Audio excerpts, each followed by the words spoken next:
for coming out. Wow. It's beautiful.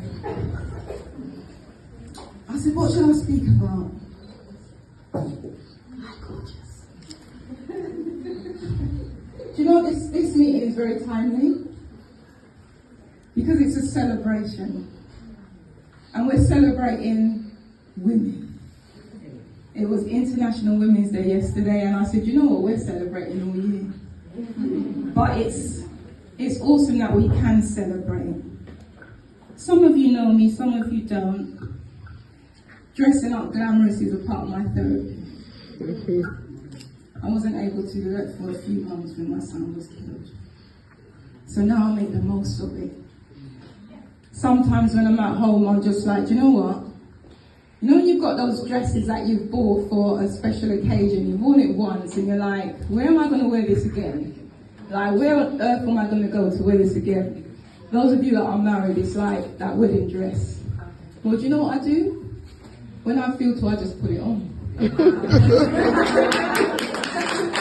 I've got 7 children, 1 in heaven, 5 grandchildren. I'm happily married now, but I've been divorced twice, so I'm happily married now. This is the one. And my kids will come home and they're like, Mom, where are you going? I said, I'm celebrating myself. And I've got on that ball gown dress, candles, spray there. I like smells, so perfume. Getting that favourite soap, I like Lotus soap, lavender. I love feathers, so I get feathers and I put that around the house. I love my candles. So you think you're probably coming into a ceremony when you come to my house. I love flowers. Artificial and fresh, because the artificial ones won't change colour. And I'm just sharing with you the things that I do to make me smile. A few days ago, we know we had another tragedy. And I was on my way to an event in Soho, dressed up, and this tragedy happened. I saw our police, and can we just clap for our police, please?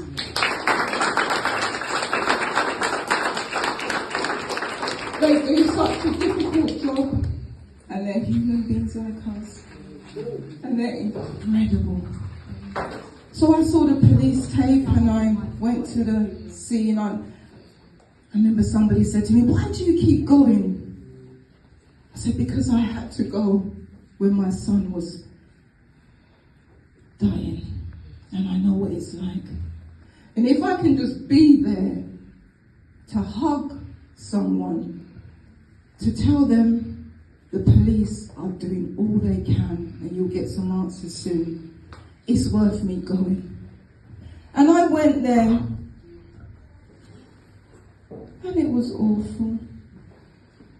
It spun me into pain that weekend. But I've got my therapy tools, setting that bubble bath, smell. I play with the water in the bath. My daughter said, Mum, you really have a bath when you're having a bath, innit? I said, you know that water will speak to you if you interact with it. Splash!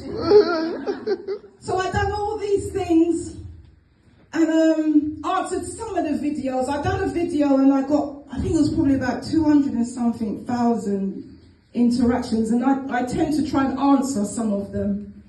And I looked at my diary and it said Monday, brilliant breakfast, and I smiled. And that's why I'm smiling. And what I would really like to deposit is, are we still morning? Just about. Is my heart is for our young girls and women. But as adults, we've got that responsibility for the younger ones. And there's a lot going on. And I can say that we've had a wind of change, positive change with our police officers, which I've seen.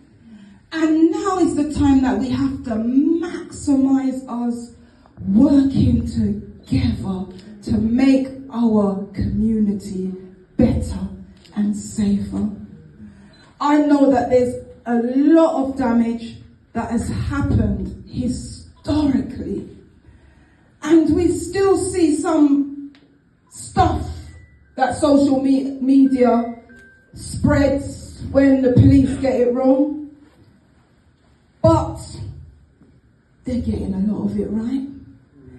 And people find it hard to call the police because of experiences, what they've seen on the TV, or what's happened historically, or it could be a bad encounter that somebody in the community has had. And they find it hard to call the police. Do you know what I want to say to us? Call Crime Stoppers. Call Crime Stoppers. Because our kids need our voice.